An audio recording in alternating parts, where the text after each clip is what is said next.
আমরা দেখেছি যে স্যার গত 15 বছরে, যেমন আমার বয়স 36 বছর, আমি এখন পর্যন্ত ভোট দিতে পারিনি স্যার। 5 বছর পর পর যে ভোট দেওয়ার কথা সেটা হচ্ছে না। সেক্ষেত্রে স্যার নির্বাচন কমিশন যে আইন অথবা নির্বাচন কমিশনকে ঢেলে সাজানোর জন্য আপনারা কোনো ব্যবস্থা নেবেন কিনা মানুষের ভোটাধিকার ফিরিয়ে দেওয়ার জন্য স্যার? সর্বোচ্চ আন্তরিকতার সাথে অবশ্যই নিব। আমি সাংবিধানিক আইনের শিক্ষক।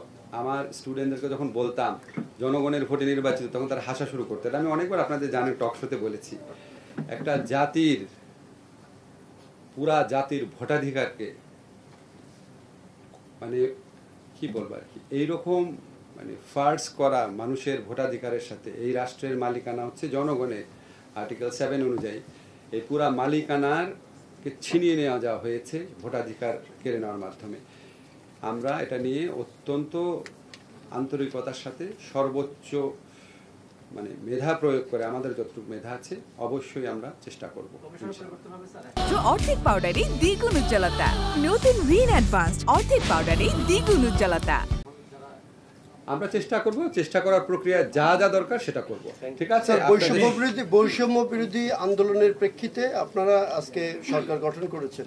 ইতিমধ্যে আপনারা এই সমাজের কোন কোন বৈষম্য আইডেন্টিফাই করেছেন এবং কোন কোন বৈষম্য দূর করার, যেহেতু আপনারা রিফর্ম করার একটা উদ্যোগ নিয়েছেন, আমরা শুনি সেগুলো স্পেসিফিক কিছু বলতে পারেন কিনা? স্পেসিফিক বলতে পারি, এই সমাজের রন্ধ্রে রন্ধ্রে বৈষম্যের বীজ এই সদ্য বিদায়ী সরকার রোপণ করে গেছে।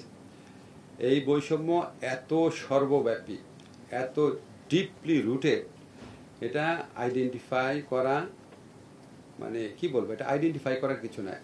Every one of you knows যে কি ধরনের বৈষম্য করা হয়েছে।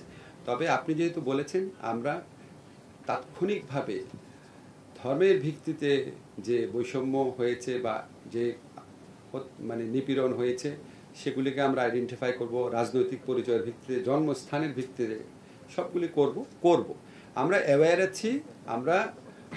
আমাদের তো খুব অল্প দিন হলো, আমরা সবই করব। আমরা জানি আপনাদের অনেক প্রত্যাশা আছে, কিন্তু আমাদের সামর্থ্যের সীমাবদ্ধতা আছে, এটাও বিবেচনা করে দেখবেন। আর আপনাদেরকে সবাইকে একটা জিনিস বলি, আমি নিজে একসময় সাংবাদিক ছিলাম।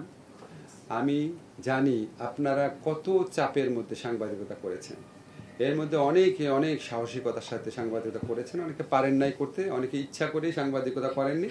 সাবেক প্রধানমন্ত্রী এবং সরকারের স্থাপকতা করেছেন, কিন্তু এদের সংখ্যা বেশি না। আমি জানি আপনাদের মেজরিটির মধ্যেই সৎ, সাহসী, নিরপেক্ষ সাংবাদিকতা করা মানসিকতা আছে।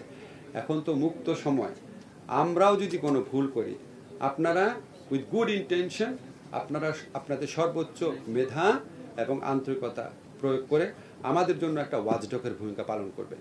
আমরাও ভুল করতে পারি, পদে পদে ধরিয়ে দিবেন, বাট বস্তুনিষ্ঠভাবে।